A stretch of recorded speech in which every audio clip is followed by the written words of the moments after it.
कैसे हैं आप सभी? उम्मीद है कि एकदम अच्छे से होंगे सभी। आज जो है हम अपने टॉपिक को जो है कंटिन्यू करेंगे। सिंपल इंटरेस्ट हमारा चला हुआ है, आज इसकी जो है 5वीं वीडियो होगी।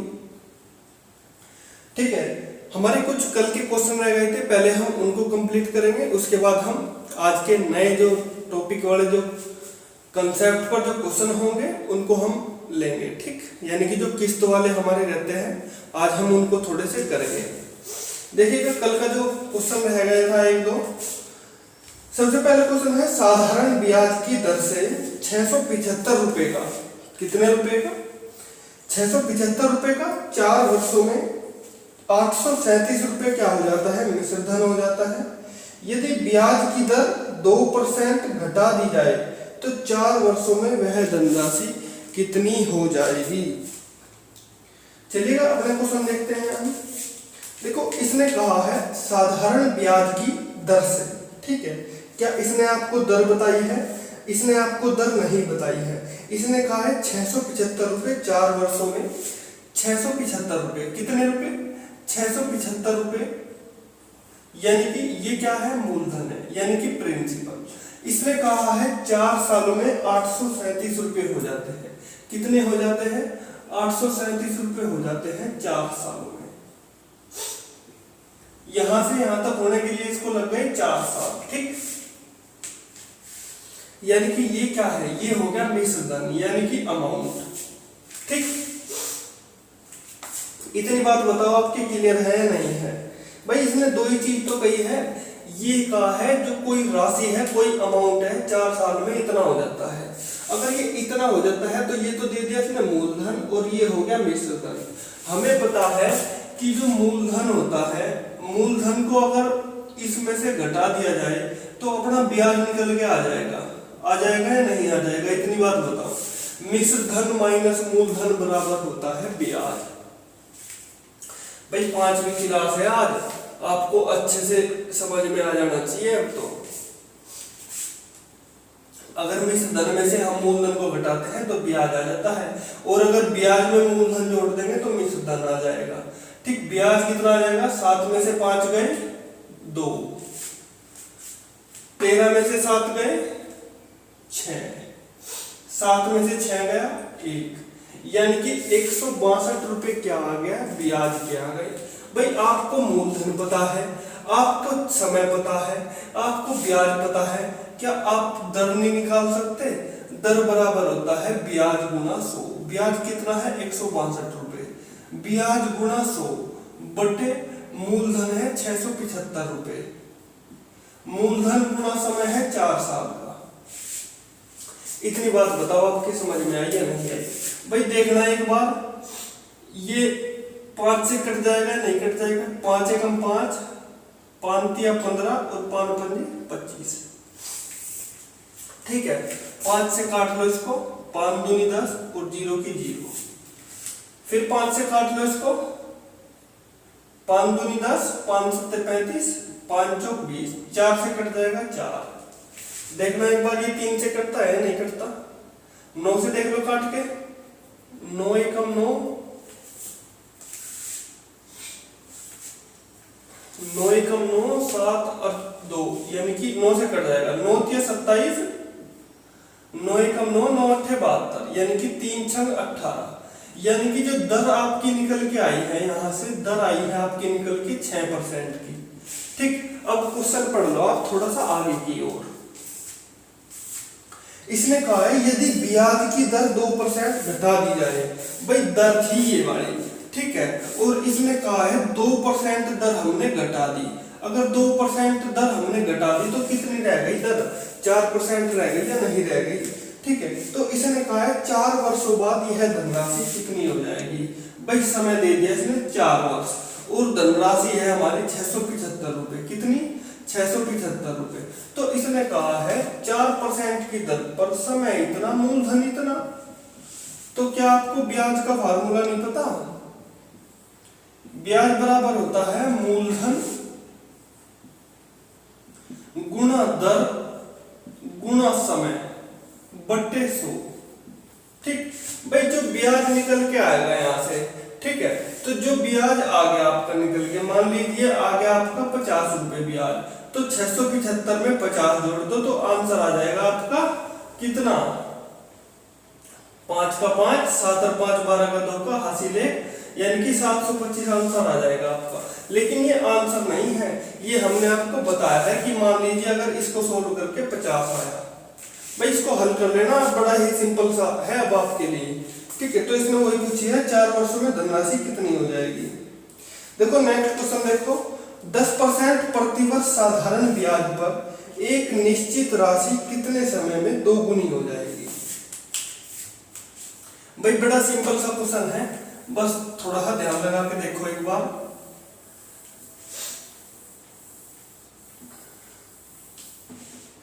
इसने कहा है 10% प्रतिवर्ष साधारण ब्याज पर, कितने परसेंट पर, 10% प्रतिवर्ष साधारण ब्याज पर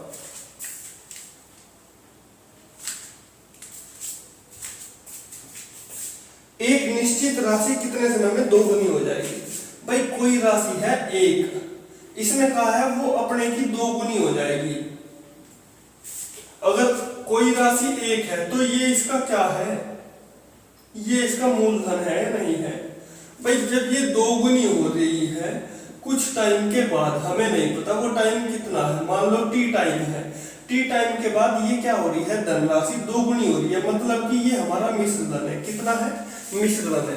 आपको पता है मिश्र धन में से अगर मूलधन घटा देते हैं तो ब्याज आ जाता है, और ब्याज कितना हो जाएगा, 1 रुपया आपका ब्याज हो जाएगा। यहां तक बताओ आपके क्वेश्चन क्लियर है या नहीं है, ठीक है। इसने पूछा है 10% प्रतिवर्ष साधारण ब्याज पर एक राशि कितने समय में। भाई टाइम की वैल्यू पूछिए, हमें पता है जो समय बराबर होता है वो होता है ब्याज गुना 100 बटे दर कितनी दी उसने, दर दी है उसने आपको 10%, गुणा मूलधन कितना है 1, तो 10 से 10 कट गया तो समय आ गया आपका 10 साल, यानी कि 10 साल में वह राशि क्या हो जाएगी, दोगुनी हो जाएगी। 10% वार्षिक ब्याज की दर से, बताओ कर लोगे भाई, अब तो कर लेना चाहिए आपको, ठीक। नेक्स्ट क्वेश्चन पे आते हैं, कोई राशि 21% साधारण ब्याज की दर से अपने का 8 गुना जितने समय में हो जाती है तो उतने ही समय में 16 गुना होने के लिए ब्याज की दर क्या होनी चाहिए। देखो भाई ध्यान से,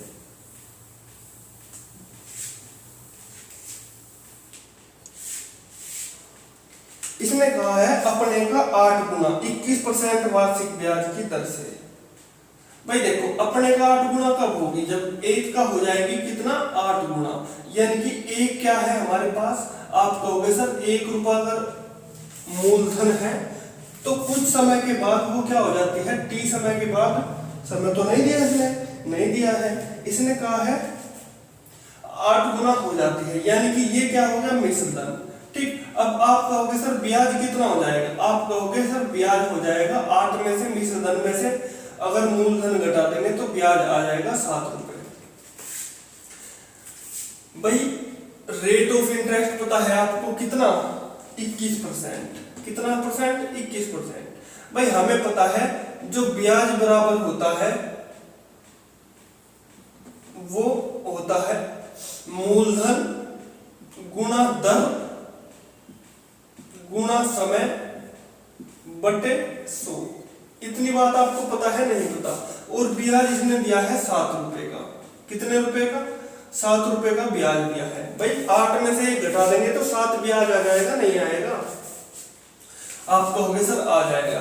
अगर यहां से टी की वैल्यू निकालते हैं तो 100 को तो उधर पहुंचाना पड़ेगा, 7 गुना 100 करना पड़ेगा, ठीक। क्रॉस मल्टीप्लाई कर दो और 21 को लेके आना पड़ेगा नीचे, इससे कट जाएगा ये 7 या 21, तो समय कितना आ जाएगा, समय आ जाएगा 100 बटे 3 साल, कितना समय आ जाएगा, टी की वैल्यू आ जाएगी 100 बटे 3 वर्ष, ठीक है।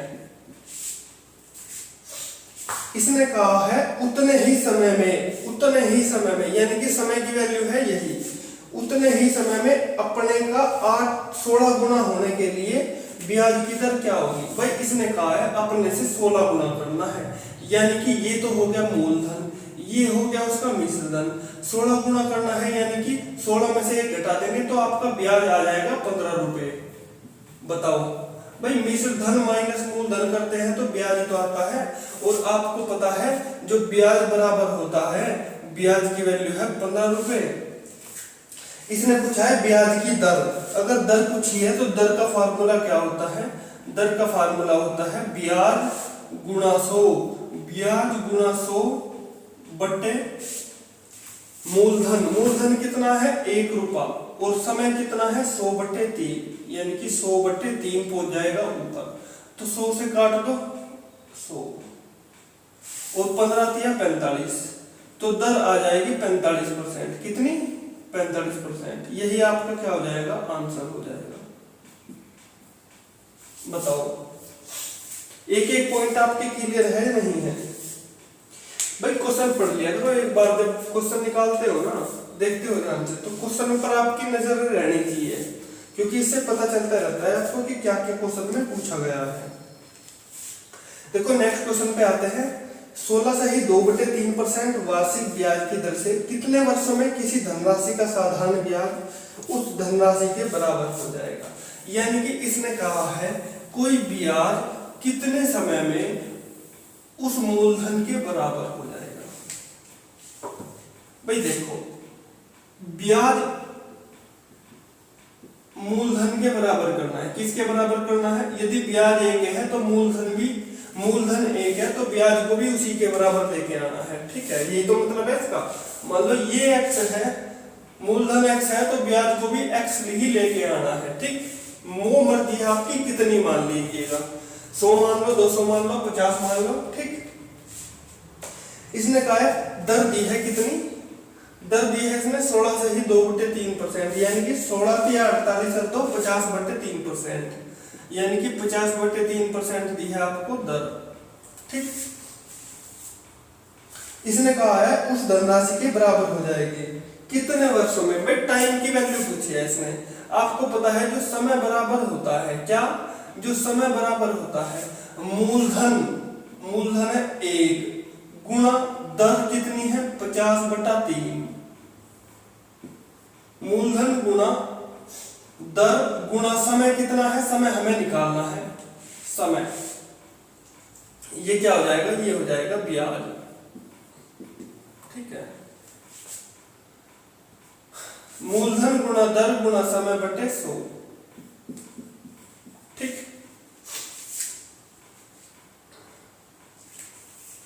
समय तो हमें पता नहीं, तो समय हो जाएगा कितना t, क्योंकि इसने समय की तो वैल्यू पूछी है हमसे, और ब्याज हो जाएगा, ब्याज तो अपना 1 है ही है।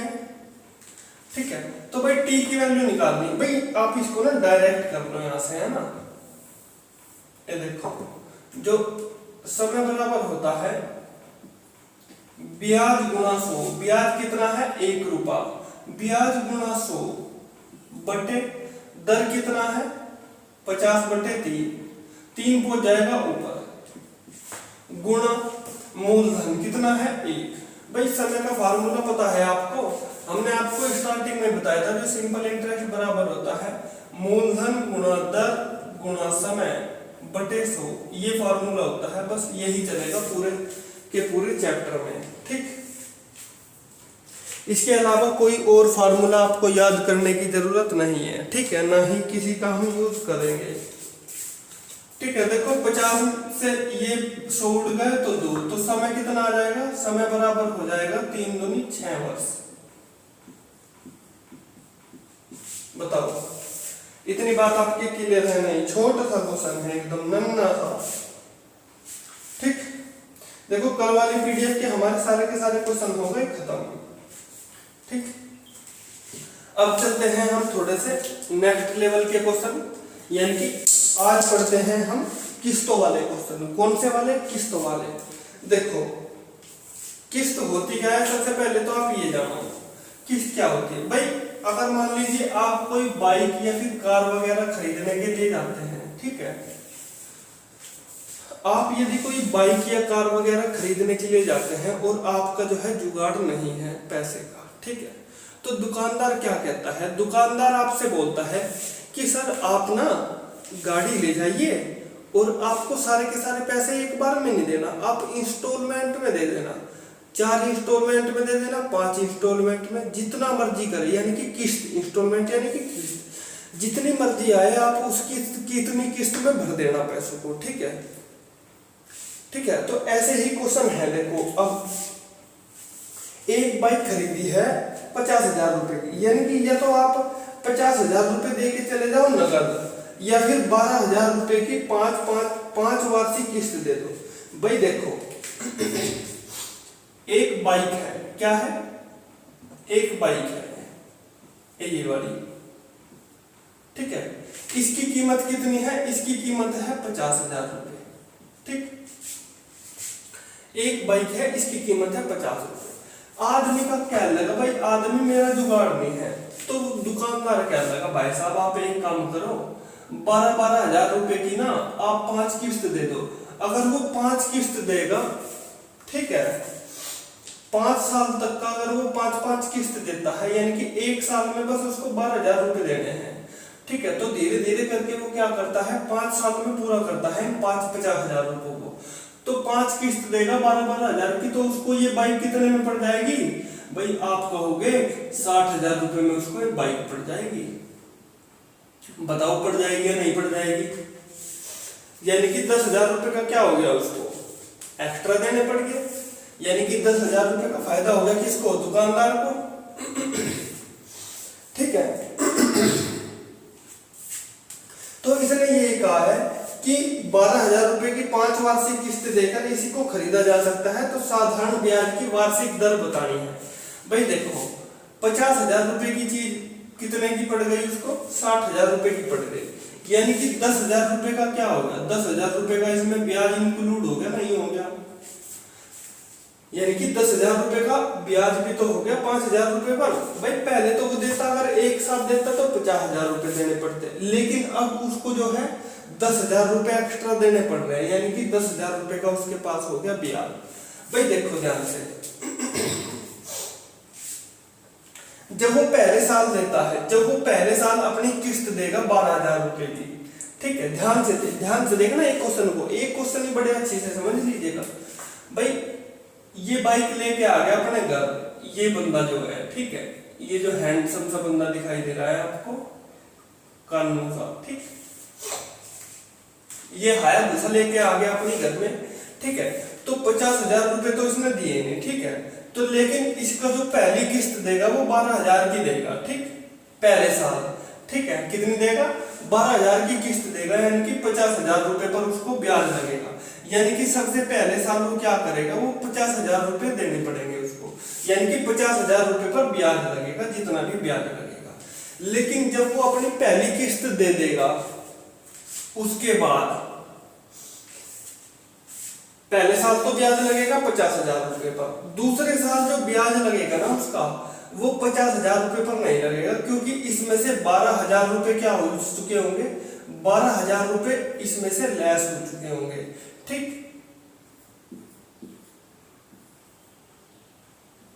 यानी कि जो दूसरे साल ब्याज लगेगा वो 38,000 रुपए पर ब्याज उसको देना पड़ेगा। कितने पर देना पड़ेगा, 38,000 रुपए पर उसको ब्याज देना पड़ेगा दूसरे साल। अब तीसरे साल जब वो अपनी किस्त देगा ना, तो उसे 38,000 रुपए पर ब्याज नहीं देना पड़ेगा, उसे केवल कितने पर देना पड़ेगा, 38 में से फिर घटा दो 12, कितने घटा दो 12, 8 में से 2 गए 6, 3 में से 1 गया 2, यानी कि तीसरे साल उसको 26,000 रुपए पर ब्याज देना पड़ेगा। और हमें तो 5 किस्तें देनी है, पहली किस्त देगी 50,000 रुपए पर ब्याज लगेगा, दूसरी किस्त देगा 38,000 रुपए पर ब्याज लगेगा, तीसरी किस्त देगा तो 26,000 रुपए पर ब्याज लगेगा, और चौथी किस्त देगा तो फिर 12 घटा दो भाई इसमें से, 6 में से 2 गए 4, 2 में से 1 गया 1, यानी कि 14,000 रुपए पर क्या लगेगा, ब्याज लगेगा। और जब वो 5वीं किस्त देगा ना, अगर जब वो अपनी 5वीं किस्त देगा तो फिर 12 घटा दो, यानी कि 2,000 रुपए पर ही क्या होगा, उसको देना पड़ेगा ब्याज, ठीक है। इतनी बात बताओ आपकी क्लियर है या नहीं है। टोटल ब्याज देखो कितना होगा, टोटल ब्याज हो गया 3 0 की 0 तो ऐसे कैसे लिख दो, ठीक। 4 और 2 6 और 6 12 8 20 की 0 हासिल लगा 2 2 और 1 3 और 2 5 और 3 8 और 5 13, यानी कि 1,30,000 रुपए, 1,30,000 रुपए उसके क्या हो गए, टोटल ब्याज के हो गए। इतनी बात बताओ आपको समझ में आई या नहीं आई, ठीक है। लेकिन ब्याज यहां पर कितने थे, 10,000 रुपए थे, ठीक है। तो ये जो 10,000 रुपए हैं ये ब्याज के हैं, और वास्तव में ब्याज कितना आया है, ये 1,30,000 का, ठीक है। वास्तव में ब्याज कितना है, 1,30,000 रुपए का है, यानी कि उसको कितने रुपए देने पड़ेंगे, 1,30,000 रुपए, और यहाँ पर कितने देने पड़ रहे थे उसको, 60,000 रुपए, यानी कि 10,000 रुपए थे यहाँ पर ब्याज के। जब वो 12,000 रुपए की अगर 5 किस्त देता है तो, और जब वो इंस्टॉलमेंट में देगा तो उसको 1,30,000 रुपए हो गए उसके सारे के सारे टोटल ब्याज के, ठीक है। तो बस इतना करो, ये वाला ब्याज देख लो डायरेक्ट 10,000 रुपए का, 12 पंजे 60, 60,000 हो गए, तो 10,000 रुपए ब्याज के आ गए, और इतने आ गए 1,30,000 रुपए यहां से आ गए। तो बस करना कुछ नहीं, इसको परसेंटेज में बनाने के लिए 100 से क्या कर दो, गुणा कर दो, 4 0 से गई 4 0, ठीक, 100/13, ठीक है। इतनी बात बताओ आपको समझ में आई या नहीं आई। 100/13 कितना होता है, 7 सही 9/13% आंसर, यही क्या थी, रेट ऑफ इंटरेस्ट थी, ठीक। भाई एक बार इस क्वेश्चन को और अच्छे से देखना, ठीक है। इस तरीके का एक क्वेश्चन और करवाते हैं आपको, अगर ये वाला क्वेश्चन समझ नहीं आया तो अगले वाला आ जाएगा। देखो इसने कहा है 50,000 रुपए नगद या फिर डाउन पेमेंट कर दो 20,000 रुपए का। भाई 50,000 रुपए की है ये बाइक, कितने की, 50,000 रुपए की है बाइक। इसने कहा है ये तो आप 50,000 रुपए दे दो। अगर आपका जुगाड़ 50,000 रुपए का देने का नहीं है तो एक काम करो, आप 50,000 नहीं दे सकते तो अब यह फिलहाल के लिए कितने रुपए दे दो, 20,000 रुपए दे दो। कितने दे दो आप फिलहाल के लिए जो है 20,000 रुपए दे दो, और 6,000 की 6,000 की 6 किस्तें दे देना बाद में इंस्टॉलमेंट के रूप में, यानी कि 36,000 रुपए आप बाद में दे देना 6 सालों में। इतनी बात बताओ आपको समझ में आई है नहीं आई। भाई जल्दी से देख लो एक बार, जल्दी बताओ पहले इतना पोर्शन आपको क्लियर है या नहीं है, बस फिर आगे चलेंगे। पहले देख लो अच्छे से। भाई देखो 50,000 रुपए की है बाइक, कितने की है, 50,000 रुपए की है बाइक।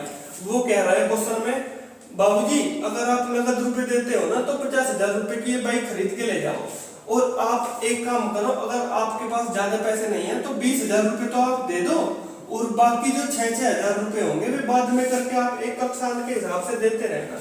तो टोटल बाइक कितने की पड़ गई उसको, 20 और 36 कितने होते हैं, 56,000 की पड़ गई।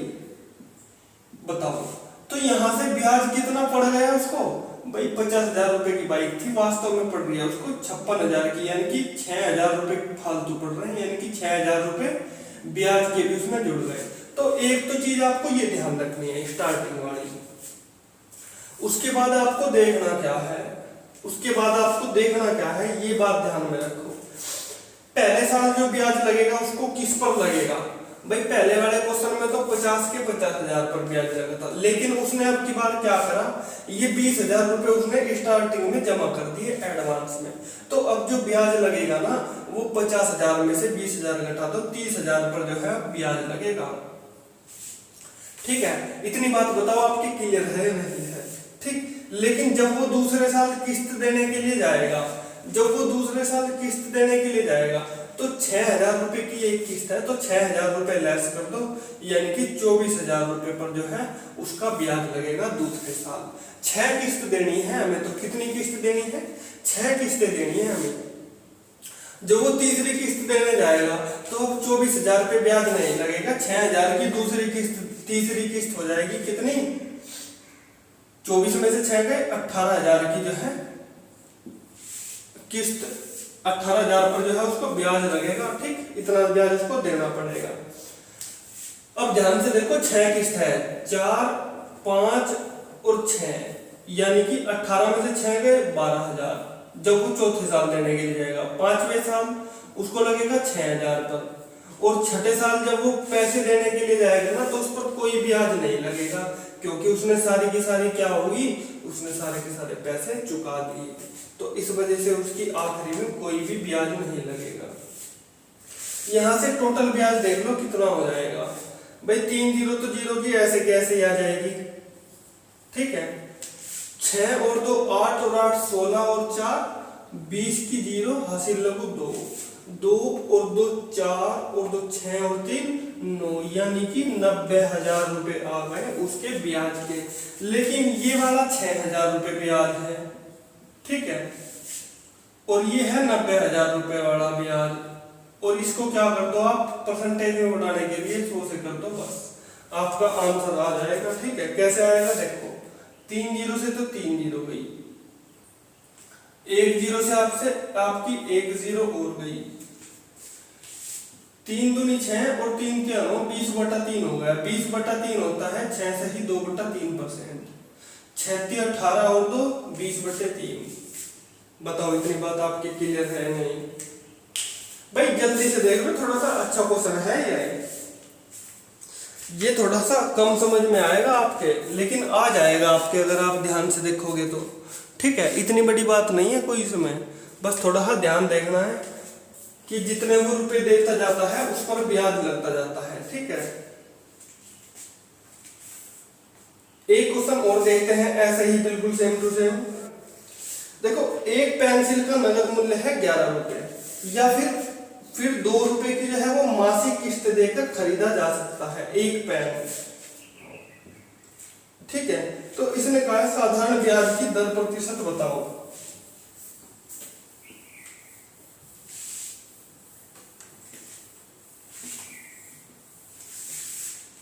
एक पेन कितने रुपए का है भाई? एक पेन है 11 रुपए का। कितने रुपए का? एक पेन की कीमत है 11 रुपए। दुकानदार से एक बच्चा पेन मांगने के लिए आया 11 रुपए का, ठीक है। लेकिन बच्चा बोलता है अंकल अंकल मेरे पास 11 रुपए नहीं है। तो वो कहता है बेटा कोई दिक्कत वाली बात नहीं है, तू 2-2 रुपए करके 6 महीने में दे दिए, मुझे कोई आपत्ति नहीं है, ठीक है। यानी कि 2-2 रुपए कर 6 महीने दे देना, यानी कि 6 मासिक किस्त दे देना, ठीक है। तो वो कितने रुपए हो गए उसके ब्याज के? भाई आप कहोगे 12 रुपए हो गए उसके, ठीक है। यानी कि 11 रुपए की चीज उसको 12 रुपए में पड़ गई, ठीक।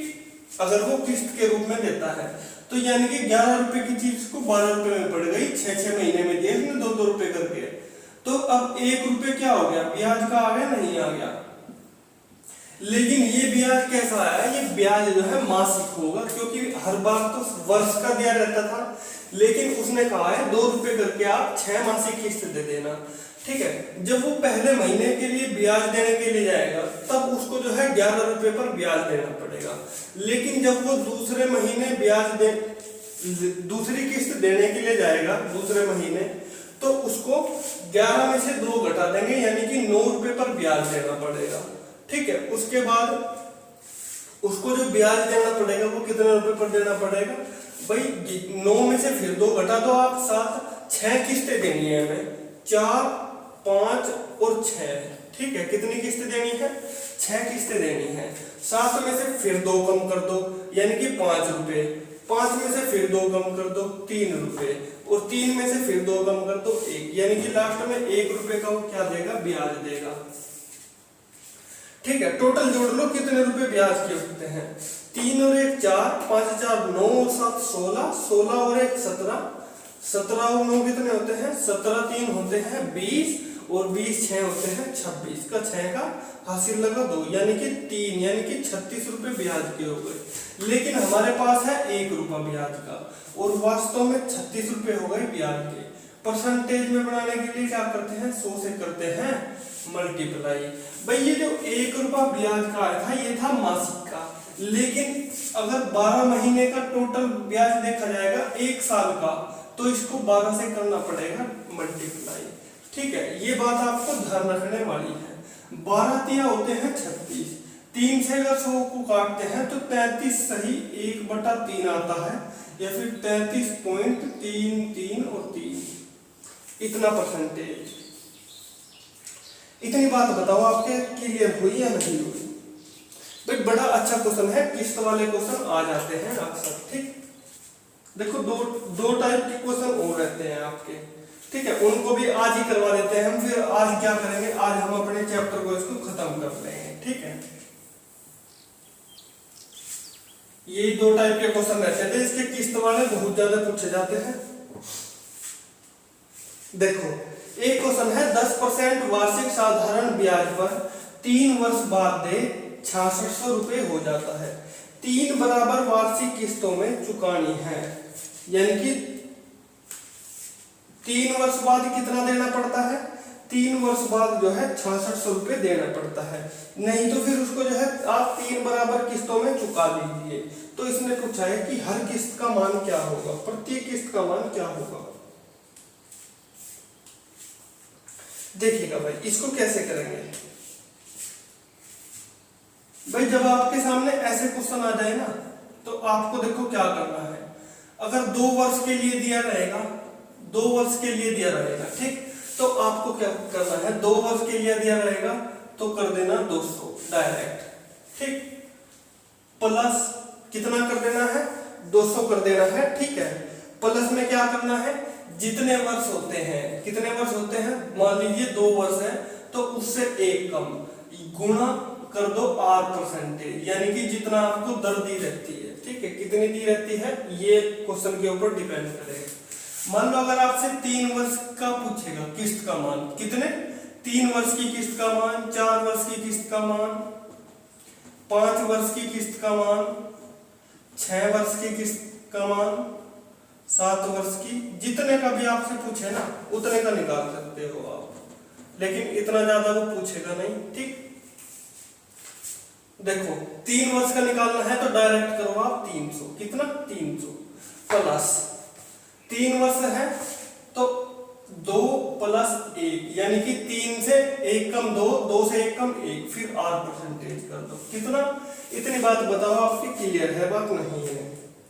ठीक है, करना कुछ नहीं आपको।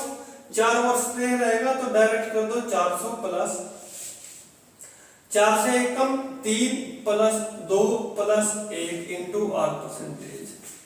5 वर्ष के लिए 500 प्लस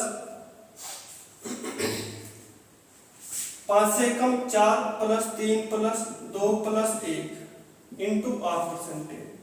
6 वर्ष का 600 प्लस 5 4 3 2 1।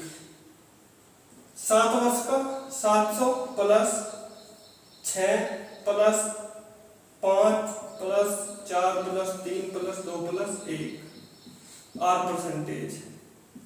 ठीक है, ये इतनी चीज आपको करनी है सालों में। ठीक है, इतनी बात बताओ आपके क्लियर है नहीं? अब आप कहोगे सर ये आप कैसे कर रहे हो, तो देखो इसका भी तरीका आपको बताएंगे हम। ठीक है, इसका तरीका कैसे है, देखो उसने आपको क्वेश्चन में दिया है 10% वार्षिक साधारण ब्याज पर 3 वर्ष बाद दे 6600 रुपए है। कितनी है, 6600 रुपए है 3 वर्ष बाद। ठीक है, इसने कहा है 10%, वर्ष दिए हैं उसने आपको 3, यानी कि 3 वर्ष के लिए आपसे पूछ रहा है, तो डायरेक्ट फार्मूला लगाओगे 300, कितना लगाओगे 300 प्लस जितने वर्ष होते हैं 3 वर्ष है तो 2 + 1 कर दो 3, गुणा R% दिया है उसने 10%, यानी कि 10। तो ये हो गया टोटल कितना 330। तो 330 की जो वैल्यू हो गई, इसने कहा है 3 वर्ष के बाद जो राशि हो जाती है वो 6600 रुपए हो जाती है। कितनी, 6600 रुपए हो जाती है। भाई एक की वैल्यू आप निकाल लोगे तो 6600 बटे 330 आ जाएगी। ठीक, 0 से काट दी 0, 33 दूनी यानी कि 20, तो पूरे 100 की वैल्यू कितनी आएगी, 100 की वैल्यू हो जाएगी 2000। ये आपका हो गया आंसर। इतनी बात बताओ पहले आपके क्लियर है या नहीं? देखो इसमें थोड़ा सा होता क्या है, ये 330 आया कैसे, ये हमने इस तरीके से लिखा क्यों, इसका भी देख लो एक बार आप थोड़ा सा हल्का सा डिस्क्रिप्शन। देखो जब आप 3 साल का बता रहे हो, 3 साल में आपको 300 रुपए देने पड़ेंगे। देखो कोई बाइक है, ठीक है, आपने किसी से 10% वार्षिक ब्याज की दर से रुपया उधार लिया, ठीक, तो आप जब उसको 3 वार्षिक किस्तों में देने जाते हो, पहली दूसरी और 3, यानी कि आपको 3 किस्त दे के जानी है उसको। आपने किसी से 100 रुपए उधार लिए, ठीक, तो पहले दिन साल आप जब 100 रुपए देने के लिए जाओगे, ठीक, फिर दूसरे साल दोगे आप उसको, यानी कि दूसरी किस्त दोगे, फिर तीसरी बार फिर उसको 100 रुपए दोगे आप, ठीक है। तो इस पर इसने कहा है जो 10% क्या होता है, वार्षिक ब्याज लगता है, यानी कि दर है 10% की, इसके हिसाब से क्या करता है वो आपसे ब्याज लेता है। भाई आपने किसी से 100 रुपए उधार लिए थे, ठीक है, तो इसने कहा है आप उसको ब्याज देते रहना है 10% की दर से, यानी कि 100 पर 10 का ब्याज, यानी कि 110 लग जाएगा, नहीं तो 100 रुपए तो आप उसको दोगे ब्याज के, फिर 100 रुपए दोगे दूसरी किस्त, फिर तीसरी किस्त देके जाओगे उसको 100 रुपए की।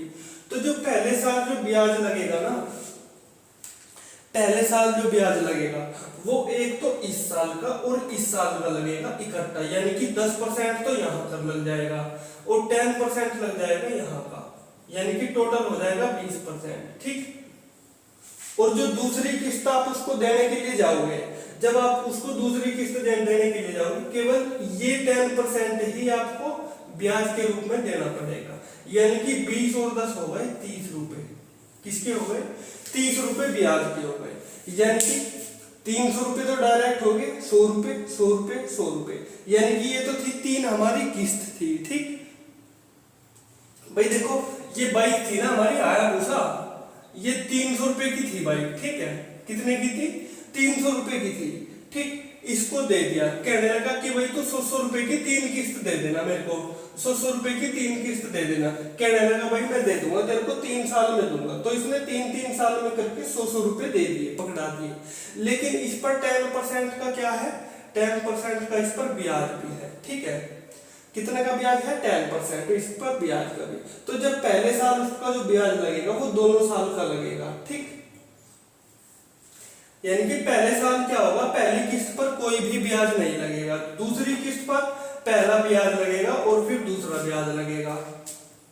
कहने का मतलब ये है, इतनी मोटी सी बात ध्यान रखो आप कि जो पहले साल पर ब्याज लगेगा वो 10 और 10 लगेगा 20 का ब्याज, और जब दूसरे साल वो दूसरी किस्त देने जाएगा केवल 1 साल का ब्याज लगेगा 10% का, और जब तीसरी किस्त वो देने जाएगा ना 100 रुपए की, तो उसके तो पैसे खत्म हो गए, पूरे चुका दिए उसने उसकी 300 के 300 रुपए, तो उस पर कोई ब्याज नहीं लगेगा, ठीक। तो इसीलिए आपको इतना सब ना देख करके खाली आपको केवल कितना याद रखना है, ये फॉर्मूला आपको याद रखना है। अगर 3 साल का पूछे तो 300 प्लस 2 प्लस 1 कर दो, डायरेक्ट 4 वर्ष का पूछे तो 400 प्लस 3 प्लस 2 प्लस 1, इस तरीके से कर दो, ठीक। देखो एक क्वेश्चन और करवाता हूं आपको ऐसे ही थोड़ा सा।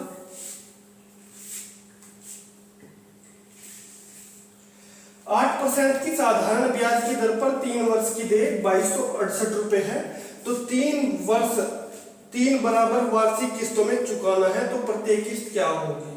भाई वर्ष दिए हैं इसने 3, अगर 3 वर्ष दिए हैं तो डायरेक्ट कर दो 300 प्लस 2 प्लस 1 होता है 3, और गुना R परसेंटेज कितना है 8, यानी कि 8 दिया 8 गुना 2 रेट 3 24, यानी कि 324 की वैल्यू उसने कितनी दी है क्वेश्चन में, 2268 रुपए, कितनी 2268 रुपए, तो एक की वैल्यू हो जाएगी 2268 बटे 324, और 100 की वैल्यू पूछेगा तो गुना कर दो 100 से, आपका आंसर निकल के आ जाएगा।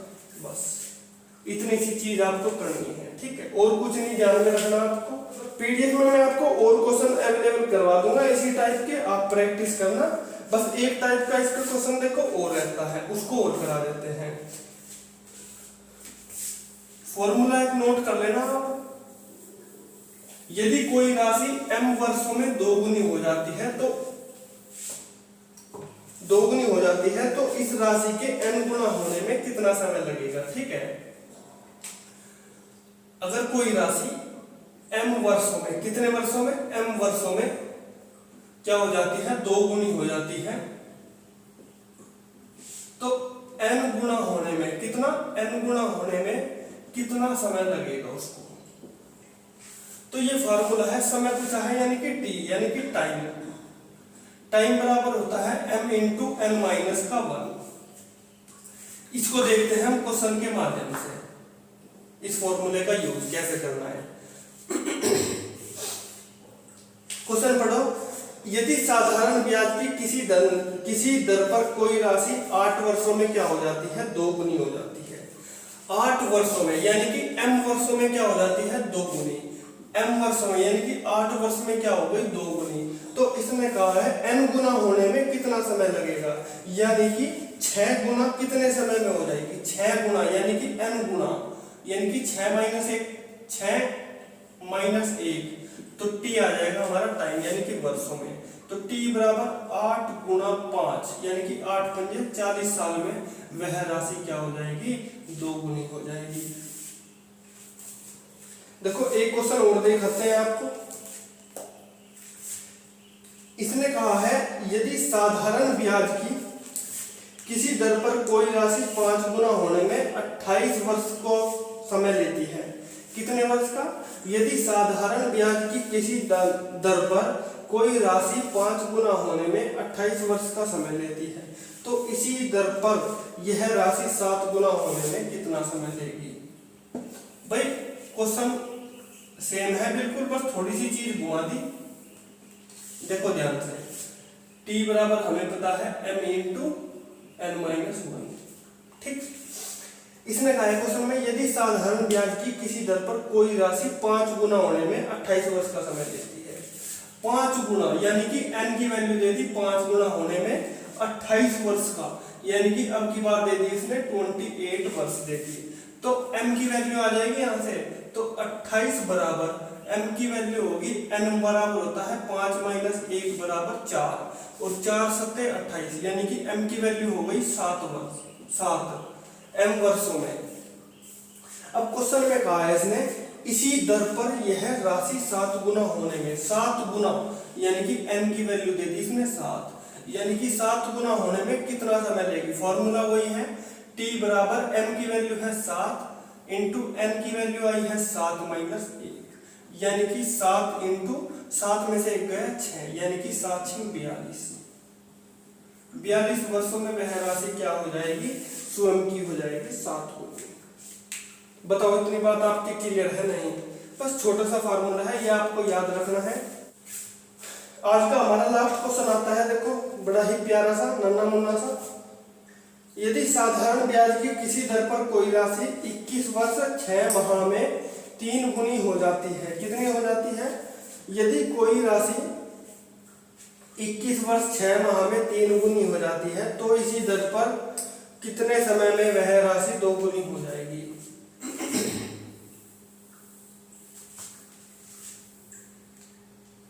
देखो इसने क्वेश्चन क्या है, यदि साधारण ब्याज की किसी दर पर कोई राशि 21 वर्ष 6 माह में, 21 वर्ष और 6 महीने दे दिए उसने, t की वैल्यू कितने दे दी, 21 वर्ष और 6 माह। 21 वर्ष 6 माह में 3 गुनी हो जाती है, यानी कि n गुनी हो जाती है, यानी कि 3 गुनी। तो भाई m की वैल्यू आ जाएगी यहां से 21 वर्ष 6 माह, कितने माह, 6 माह। ठीक है, m की वैल्यू कितनी हो गई, m की वैल्यू हमें पता नहीं है, n माइनस 1, n की वैल्यू है 3 माइनस 1। तो इसने कहा है, देखो ध्यान से, m की वैल्यू कितनी आ जाएगी यहां से, m इंटू 2 में 3 में से 1 गया 2। 21 वर्ष 6 महीने को आप कैसे लिख सकते हैं, 20 वर्ष लिख सकते हैं इसको, 20 वर्ष प्लस, अगर एक साल में 6 महीने के साथ जोड़ दो, एक साल में होते हैं 12 महीने, और 12 महीने और 6 माह होते हैं 18 माह। कितने हैं, 18 माह। ये हो गए हैं 2m, कितने, 2m। भाई 2 से अगर इसको काटूंगा मैं, तो 2/20 करूंगा तो 10 साल आ जाएगा, नहीं आ जाएगा, प्लस 2 निम 18 यानी कि 9 माह, यानी कि m की वैल्यू कितनी आ गई, यानी कि 2 गुनी करते हैं ना हम, m वर्षों में 2 गुनी, ठीक है। तो 2 गुनी जो है कितने वर्ष में हो जाएगी, 10 वर्ष 9 माह में। भाई इसका उल्टा भी अगर आपसे पूछ लिया जाए, 2 गुनी, देखो ये लिखा है ना, अगर इसकी 2 गुना कर दूं यहां से तो कितना हो जाएगा, 20 वर्ष 18 माह आ जाएगा ना। तो 2 गुनी कितने साल में हो जाएगी, 10 वर्ष 9 माह में हो जाएगी 2 गुनी राशि, ठीक है। बड़े ध्यान से देखना आप अच्छे से क्वेश्चन, बस जितने भी क्वेश्चन बनते थे देखो इस चैप्टर से सारे के सारे हमने कवर कर लिए हैं। 65-70 के करीब हमने क्वेश्चन इसमें कर लिए हैं अच्छे से, ठीक है। अगर फिर भी आपको कोई प्रॉब्लम आती है तो आप कमेंट बॉक्स में कमेंट कर सकते हैं, आपको उसका सॉल्यूशन बता दिया जाएगा। नहीं तो आप हमारे व्हाट्सएप ग्रुप से, टेलीग्राम ग्रुप से भी जुड़ सकते हैं और अपने आप डाउट्स जो है आप भेज सकते हैं। आज जो है आपका ये चैप्टर कंप्लीट हो गया है, सभी टाइप के हमने क्वेश्चन कर लिए हैं इसमें, ठीक है। फिर भी कोई 1-2 टाइप रहता है तो आप भेज दीजिएगा क्वेश्चन, उसका सॉल्यूशन आपको भेज दिया जाएगा, ठीक है। इसके बाद जो है हम एक रीजनिंग का छोटा सा टॉपिक लेके चलेंगे कोई, ठीक। उसके बाद जो है हम कंपाउंड इंटरेस्ट अपना स्टार्ट करेंगे, यानी कि इन दोनों चैप्टर के हम जो है सिंपल इंटरेस्ट और कंपाउंड इंटरेस्ट के पूरे 150 क्वेश्चन के लगभग करेंगे, क्योंकि सबसे ज्यादा क्वेश्चन यहीं से आते हैं, कंपाउंड इंटरेस्ट से और डिस्काउंट से, ठीक है। चलिए फिर मिलते हैं आपसे अगले वीडियो में। Thank you for watching this video.